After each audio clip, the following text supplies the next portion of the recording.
Well, embodiment, I think, there's some very straightforward things that everybody can do. One is go outside and do your practice, right? Put your feet on the ground, touch the elements. That's pretty basic.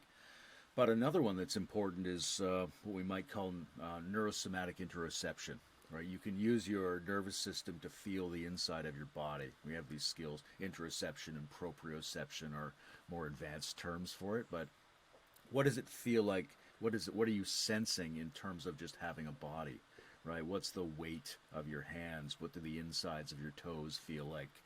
Can you sense the stimulation of all the activity of your organs throughout your body, right? And insofar as you can tune your nervous system to pay attention to the sort of whole inner life of the experience of your body, that puts you in a really good place to do any of your other practices in a more embodied way, because it always comes back to the body, and it also helps you not get so lost in your emotional reactions and mental patterns.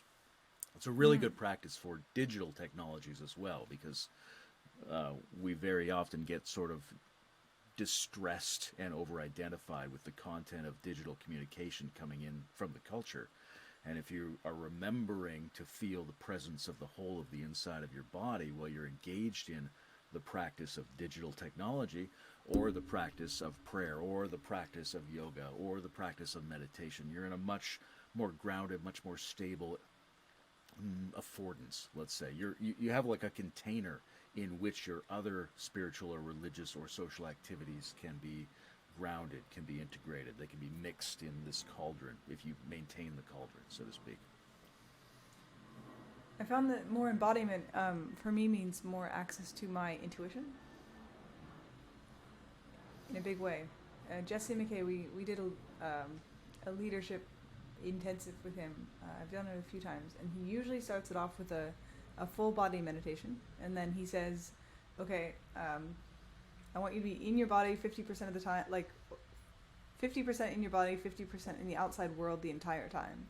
And then a lot of the practices are just involved with, there's this one practice that we did where he goes, okay, I want you to pick the person in the room that you most want to be partnered with.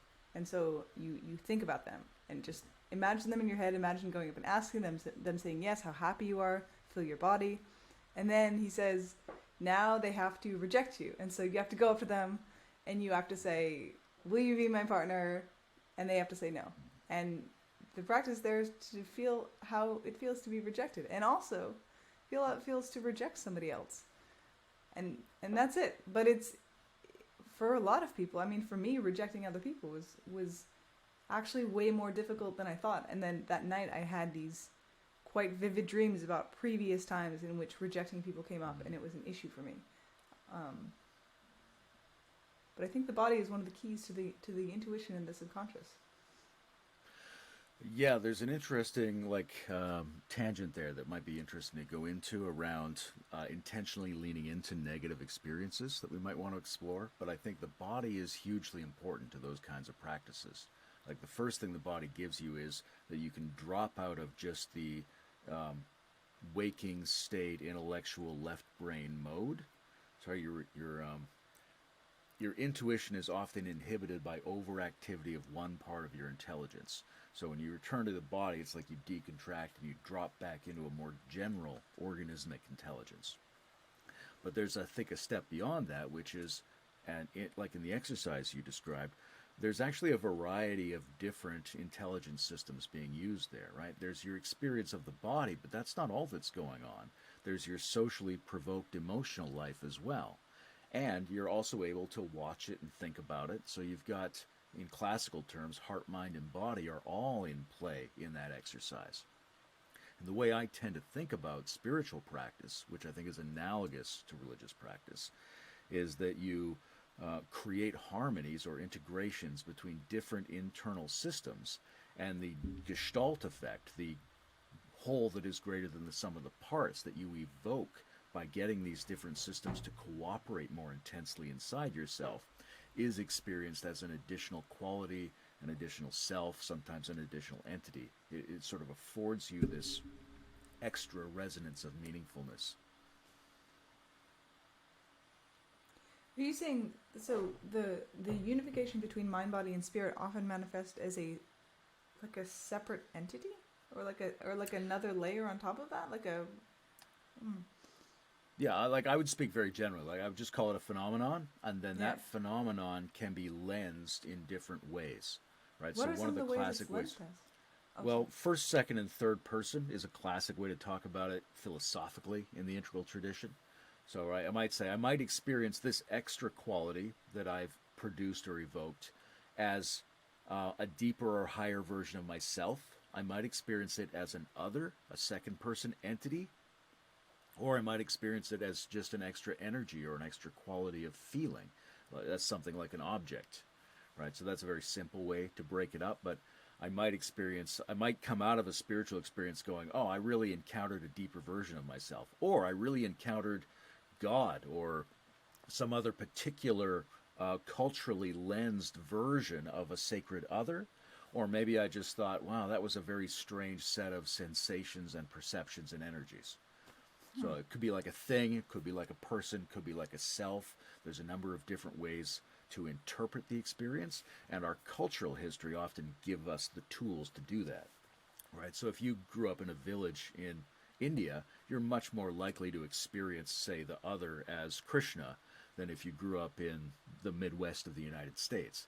Right? If you grew up in a Catholic village in France, you're much more likely to see Jesus or the Virgin Mary than somebody who grew up in, the middle of Timbuktu would. Right? So there's these cultural forces that frame the way we interpret our lenses. There's a kind of choice of lens, and then there's the phenomenon itself that we're evoking. You were a spiritual teacher for a long time, a yogic practitioner and a meditator, right?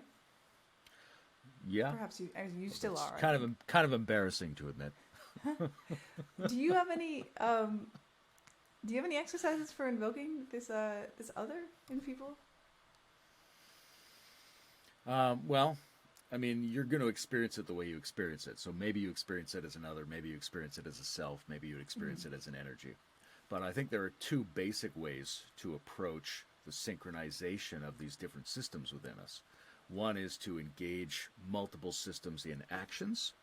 So you can imagine someone who goes on a holy pilgrimage, right? They're going to climb a mountain on their knees or something like that, and they're going to do it while repeating a prayer. So they're undertaking a physical ordeal, but they're also disciplining their attention to stay focused on a particular set of ideas, and they also want to feel open. They want to feel devotional, right? So they are undertaking simultaneous mental, emotional, and physical disciplines, and there'll be moments in that practice where those efforts are about equal to each other and start to blend. And in those moments, the experience will be of something excessive relative to the ordinary experience.